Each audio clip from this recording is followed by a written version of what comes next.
d'abord, il faut savoir que l'énergie qui est dégagée par le corps par un objet dépend en grande partie de sa température.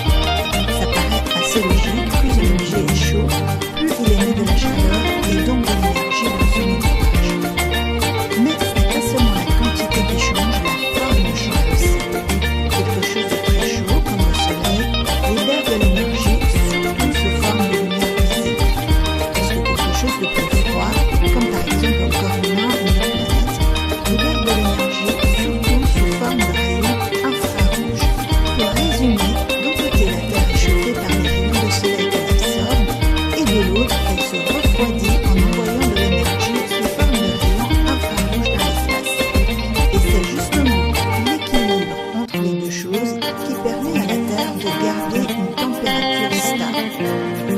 Or, c'est comme dans notre scénario initial sans atmosphère, tous les rayons de soleil arrivent à la surface et toute la chaleur libérée par la Terre repart tout de suite dans l'espace. Cela fait en sorte que la température à la surface de notre planète se stabilise aux alentours de moins 18 degrés. Notre planète serait donc inhabitable si ce n'était pas pour la présence de l'atmosphère, et notamment de l'effet de serre qui permet d'atteindre une température moyenne d'environ 15 degrés. Mais comment est-ce que la présence de l'atmosphère et l'enveloppe gazeuse qui entoure la planète peut changer autant la température de la Terre? Commençons par examiner l'effet de l'atmosphère sur le rayonnement solaire qui arrive à la surface de la Terre. Il se trouve que les gaz qui composent l'atmosphère, eux aussi, sont en mesure d'absorber ou de réfléchir une partie des rayons solaires.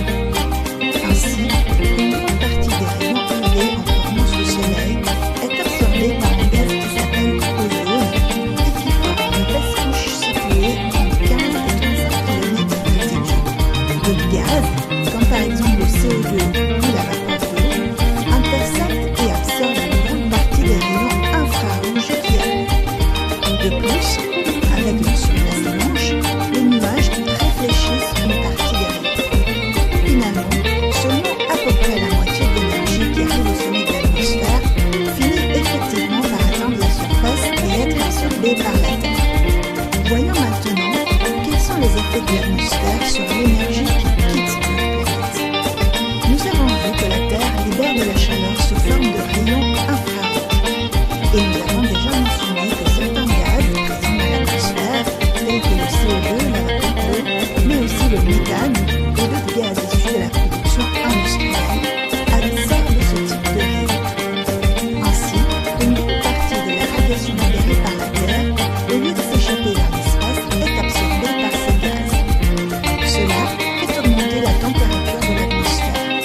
Lorsqu'elle chauffe, l'atmosphère émet davantage d'énergie, donc une grande partie est renvoyée vers la Terre.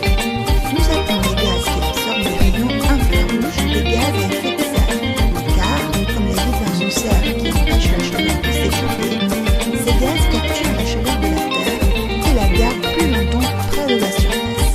Donc, grâce à la présence des gaz à effet de serre dans l'atmosphère, au lieu d'être à moins 18 degrés, la température moyenne à la surface de la Terre se stabilise aux alentours des 15 degrés.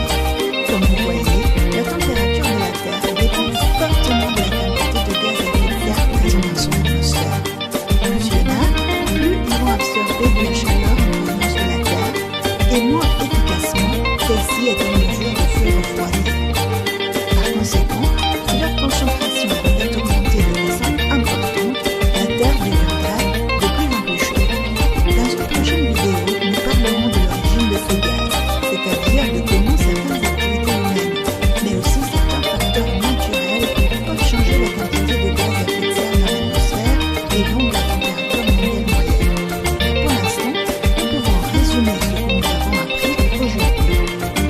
Le Soleil envoie de l'énergie vers la Terre, principalement sous forme de lumière.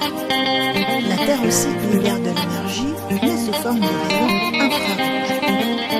La température de la Terre dépend de l'équilibre entre l'énergie qu'elle reçoit du Soleil et l'énergie qu'elle libère dans l'espace. Les gaz à effet de serre sont des gaz